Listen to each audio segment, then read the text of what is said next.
Καλησπέρα. Αργήσαμε πολύ βέβαια, βλέπω. Αλλά σήμερα έχω τη χαρά και την τιμή να προλογίσω τον φίλο μου, τον Αλέκο, τον Αλεξόπουλο, τον Αλεξόπουλο, ο οποίος είναι χημικός μηχανικός, ερευνητής στο ΕΚΕΤΑ, ένας από τους ιδρυτές της εταιρείας RespiBit, στην οποία συμμετέχω και εγώ, σαν ιατρικός σύμβουλος.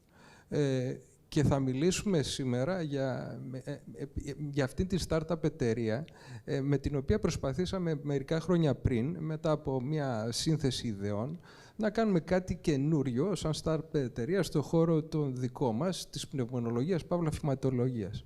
Έτσι λοιπόν, εφόσον λεγόμαστε έτσι πνευμονολόγοι φυματιολόγοι, έριξα και την ιδέα μήπως κάνουμε κάτι για τη φυματίωση.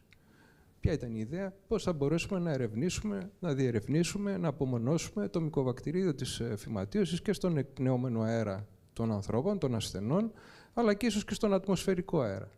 Καθίσαμε λοιπόν με το brainstorming αυτό, ο Αλεξόπουλος, ο Χριστόδουλος ο Σπάνκακας που είναι εδώ και η κλινική του ΕΣΥ του Παπα-Νικολάου, και προσπαθήσαμε να συνθέσουμε ένα καινούριο μηχάνημα, τουλάχιστον στα σκαριά, για να δούμε πώς αυτό, αν μπορεί και πώς μπορεί να γίνει. Για όλα αυτά, λοιπόν, είμαστε εδώ για να μας μιλήσει ο φίλος μου Αλεξόπουλος, και επειδή επίσημη γλώσσα είναι και τα αγγλικά στο συνέδριο και έχει μητρική γλώσσα επίσης την αμερικάνικη αγγλική, γιατί είναι άλλα από τα αγγλικά, θα μας το κάνει στα αγγλικά. Ευχαριστώ. Γεια σας, είμαι Hi, I'm Alexopoulos from representing RespiBit, and today I'll be presenting how TBscan can help to detect TB, tuberculosis, faster, cheaper, and easier. So I'll present an introduction, how we got involved with TB, because we're engineers, and what has been our development pathway, what is the business proposition, and what is our current status. So tuberculosis, obviously, you know the importance of this. I just realized it recently. It is a huge problem on the planet, and there's alarming signs with tuberculosis, because we have the ratio of drug-resistant tuberculosis in new cases increasing, and even the recent CDC report in the US reported an increase in tuberculosis cases in children. And because of this, the UN announced the NTB program right before COVID. And one of the things that is needed to achieve the goals of the NTB program is a fast, cheap, and easy diagnostic solution. So how did we get involved? Well, we had RespiBit, which is working on another problem. And in one of our brainstorming sessions with our pulmonary doctors, the question was posed, can we detect tuberculosis, the mycobacterium, in air? And my initial response was no, maybe, very difficult. But after many weeks of checking, we said, okay, maybe it's possible. And why is this important? Because it transmits through air. And if you can detect it in air, then you can possibly identify the person who is infected. You can isolate him and then start treatment earlier. And therefore, you can protect people who are not infected. So it's a detect to predict thing.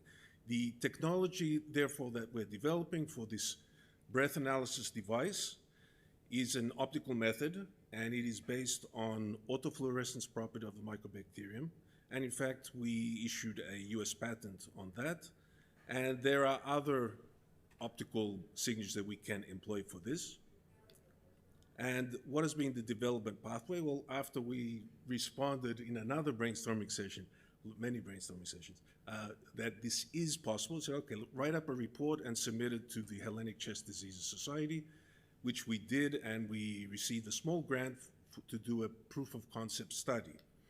So, okay, we have to find the means to do this. So, after much searching, we found the laser lab of Professor Kousmidis at the University of Ioannina, who was willing to host us and to conduct the experiments, which we had to plan out and design. And indeed, December 2020, we did the first experiments for detection in air, which failed. And after going back to the drawing board, second test in 2021, February, succeeded. And this is the experimental setup in the laser lab of Professor Kosmidis. And it is better shown here of the components. We have a modified nebulizer device. We have an environmental chamber to contain everything. We have a tuned optical system, which I'm not showing, and a detection element. The particles were polystyrene sphere particles with a coating that has similar optical properties, autofluorescence optical properties as the mycobacterium. And you can see the signal here, which is actually the first ever detection of autofluorescence from a dispersion of water droplets, which of entities dispersed in water droplets, which in turn are dispersed in air. So this is an achievement, I think, here. And okay, we have a proof of concept. The next step is to prepare a patent, and this took quite a bit of time because it's a difficult topic to really identify the correct claim. So we did submit this, and after that we have become more active in participating in different events and looking for further funding. We have a patent strategy to extend the existing patent and future patents in the future. So from a business perspective, what we always want to do is to talk about competition. So we have the classic sputum smear microscopy, which is not very effective. We have the culture methods, which are, let's say, the gold standard of detection, but they take a long time, it costs a lot of money, not applicable in Africa and India, and they take a long time.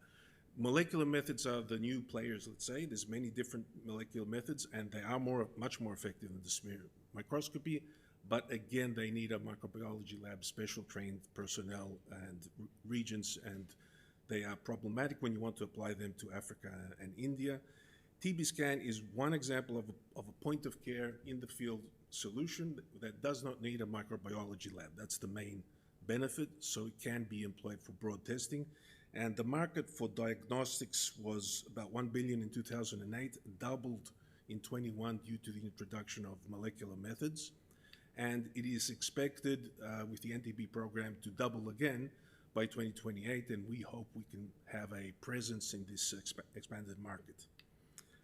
The business model that we intend to implement is direct sales to hospitals, and the price point for the device will be around 8,000 to 10,000, with the mouthpieces 60 to 80 cents per mouthpiece. So based on this, you can estimate revenues per hospital and what type of sales you can achieve. And then you have a cash flow expected after a seed fund, which has to be significant to satisfy all regulatory procedures and manufacturing and all the distribution lines. This is what any investor wants to see. So the current status now is, as I said, we're participating in competitions and challenges. We placed second in next stage here in Thessaloniki, semi-finalists in the MIT Solve competition. We're finalists in the National Bank of Greece Business Seeds competition. We're presenting on Tuesday, actually. And hopefully with all this outreach that we're doing, we can secure some funding and go to the next stage, which will be to take the setup that we had in the physics laboratory, translating that into a portable system that we can take to a hospital and test with actual patients. And so this is the development plan that's generated from everything that I just said. We hope we can have a soft rollout within 20 months after an initial pre-seed. And the applications of, as I said, will be first to hospitals, so Greece and then other countries in Europe, and then in India, for example, would be a key market for this application. But there are other applications beyond hospitals, so any transportation hub, so airports in Europe, in the Emirates, we have lots of people from India coming. And then we'd like to demonstrate this in refugee camps, because we wish also to secure WHO accreditation in order to go to use it at scale for detection. And the team is, as Panagiotis said, Christodos and myself, we have Panagiotis and Stavros be the pulmonary collaborators with us. This was from the picture from the last conference. And the Hellenic Chest Disease Society is one that supported us. And Professor Kosmidis also gave us access to his lab, which was instrumental to doing this. And so thank you, HCDS. And we hope to help the UN and TB. That concludes my talk. Thank you very much. Αυτό είναι το πλάνο. Αυτή είναι η συσκευή, Σταύρο. Έχει απίστευτες προοπτικές, όπως καταλαβαίνουμε. Δηλαδή, τώρα να κάνεις detection, γιατί μου έρχονται και εμένα λίγα πράγματα στα αγγλικά, καταρχήν του εκπνεούμενου αέρα ή και του ατμοσφαιρικού, γιατί αυτό είναι αυτό που προσπαθήσουμε περισσότερο, του Μυκοβακτηριδίου, όπως καταλαβαίνουμε, είναι κάτι πρωτοφανές. Δηλαδή, όπως έδειξε και ο Αλεξόπουλος, το βάζει σε προσφυγικά camps, ας πούμε. Yeah. Ναι. Το κύριο μέγεθος θα είναι το laser, commercial laser, ακόμα κοιτάμε. Ίσως αργότερα μπορούμε να κάνουμε special purpose laser για τη συσκευή μας και να είναι πιο συμμαζεμένο. Θέλει ένα cooling system, γιατί μετά από πολλαπλές χρήσεις. Ναι, αυτό είναι το portable device που θέλουμε να κάνουμε τώρα. Και το έχουμε ήδη σχεδιάσει, στην πατέντα αυτό κάναμε, και το οπτικό σύστημα που είναι key element.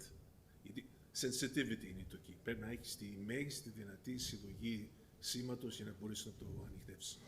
Και κάναμε sensitivity analysis στα Γιάννενα, οπότε ξέρουμε ότι είμαστε πολύ κοντά ή μπορεί να το έχουμε ήδη καλύψει το sensitivity, αλλά πρέπει να το δείξεις στην πράξη για να πιστοποιήσεις 100% ή 1000%. Ήδη εγώ σαν μηχανικός βλέπω ότι το έχουμε πιστοποιήσει, αλλά ένας γιατρός θα πει που είναι ο ασθενής και ένας επενδυτής επίσης. Αυτό μας λένε. Πόσο λες να πάει σαν κόστος, Άλεξ, το όλο σκηνικό? Της μηχανής, του μηχανήματος. Αναμηχάνημα, έτσι να έχουμε ένα estimation of cost. 8-10 υπολογίζουμε, κυρίως λόγω του laser. Τα mouthpieces είναι το price point από τα σπυρόμετρα, άρα 60 to 80 cents per mouthpiece. Το κόστος του laser είναι το κυριότερο στη συσκευή. Ενδεχομένως μπορεί να μειωθεί στο μισό αν κάνουμε special purpose laser για τη συσκευή.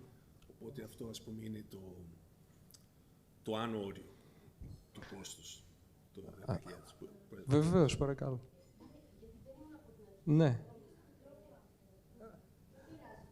Είμαστε αρκετά λίγοι για να... Ναι. Μας ρωτάνε και οι επενδυτές αυτό. Είναι για το Μυκοβακτηρίδιο, αρχικά. Το autofluorescence υπάρχει και από άλλα Μυκοβακτηρίδια, οπότε σίγουρα μπορούμε να ανοιχνεύσουμε και άλλα όσα Μυκοβακτηρίδια διαδίδονται στον αέρα. Αν μιλάμε για άλλα βακτήρια, έχουν και αυτά autofluorescence, αλλά είναι από άλλος μηχανισμός, οπότε εκεί δεν ξέρω, απλά έτσι, αλλά έχουν. Όχι όλα, αλλά σίγουρα έχουν. Κύριε Μανίκα, ας πούμε ότι κάνουμε detection και των ατύπων. Θα μας χαλούσε, εννοώντας ότι δεν θα έχουμε... Έτσι. Εμείς ακριβώς αυτό το κομμάτι είμαι, έτσι όπως το βλέπω εγώ, ας κάνει detection. Sorry, και εμένα μου έρχονται λίγο αγγλικά, λίγο αμερικά, τα detection από κάθε Μυκοβακτηρίδιο. Αλλά είναι ένα φοβερή σαν ιδέα σύλληψη, δεν είναι?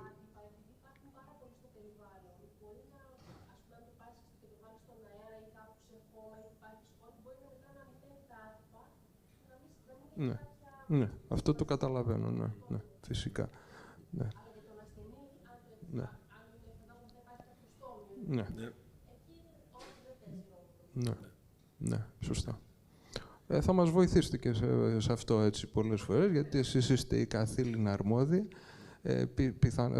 Το σκοπός μας είναι να ανεβούμε πάνω, να το κάνουμε real life, γιατί θεωρώ ότι είναι ο καλύτερος τρόπος να το δούμε σε άνθρωπους που πάσχουν αυτή τη στιγμή, για να το τεστάρουμε. Και όπως λέω, βέβαια, σαν αγορά είναι απίστευτο πράγμα. Δηλαδή, από κυβερνήσεις που θέλουμε νοσοκομεία, θέλουμε χώρους προσφύγων, θέλουμε, ξέρω εγώ, οτιδήποτε άλλο, μέχρι κλειστούς χώρους, μέχρι πλοία. Έτσι υπάρχει απίστευτη implication και application. Τα camp, ναι, τα προσφυγικά, ήταν το πρώτο που μου ήρθε στο μυαλό πάντα από εκεί. Ναι, και οι υπάρχουσες... Πέβε, Σταύρο, πέβε. Σε περιστατικά που είναι ναυτική διάγνωση, φυσικά θα φυσάει. Ναι, άμα μπορέσουμε να το κάνουμε, δεν το συζητάμε, κατάλαβες, ναι.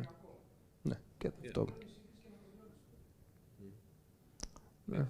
Είμαστε σε αυτό το στάδιο, ακόμα δεν έχουμε τη δυνατότητα να το βγάλουμε έξω το όλο εγχείρημα, γιατί απαιτεί και πολλά, πώς τα λένε, τα regulatory και τα άλλα, αυτό που πληρώνουμε για τις αγορές.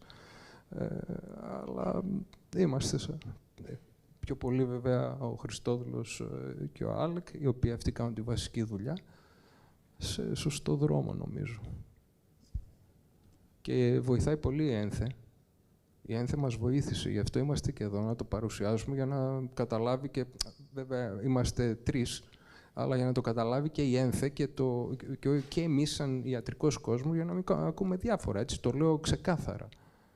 Δηλαδή, που πάνε κάποια, ακόμα καλύτερα θα ήταν να είχαμε ακόμα περισσότερη χρηματοδότηση. Δηλαδή, εκεί δεν μπορούμε να προχωρήσουμε χωρίς χρηματοδότηση. Και μόνο να το κάνεις, πώς το λένε, το validation, που παίρνουμε την άδεια αυτό για θέλει πολλά λεφτά. Ναι, η όλη διαδικασία για το regulatory compliance θέλει οπωσδήποτε χρηματοδότηση και λίγο χρόνο. Εμείς είμαστε class 1 medical device που είναι πιο εύκολο. Δεν είναι class 2 που θέλει να έρθουν σε εμάς άνθρωποι από την Ευρώπη και να αποδείξουμε ότι είμαστε compliant. Εμείς ετοιμάζουμε τα χαρτιά και το στέλνουμε. Οπότε δεν είναι τόσο δύσκολο, αλλά θέλει πάλι κάποιο χρόνο και χρηματοδότηση. Χρόνο τουλάχιστον ένα εξάμηνο, να δείξεις να τρέχει παράλληλα σε νοσοκομείο με μοριακή μέθοδο και να μπορείς να κάνεις μια σύγκριση. Αυτό τους φτάνει. Αυτά. Ευχαριστούμε πάρα πολύ που ήμασταν. Μας τιμήσατε ιδιαίτερα, έστω και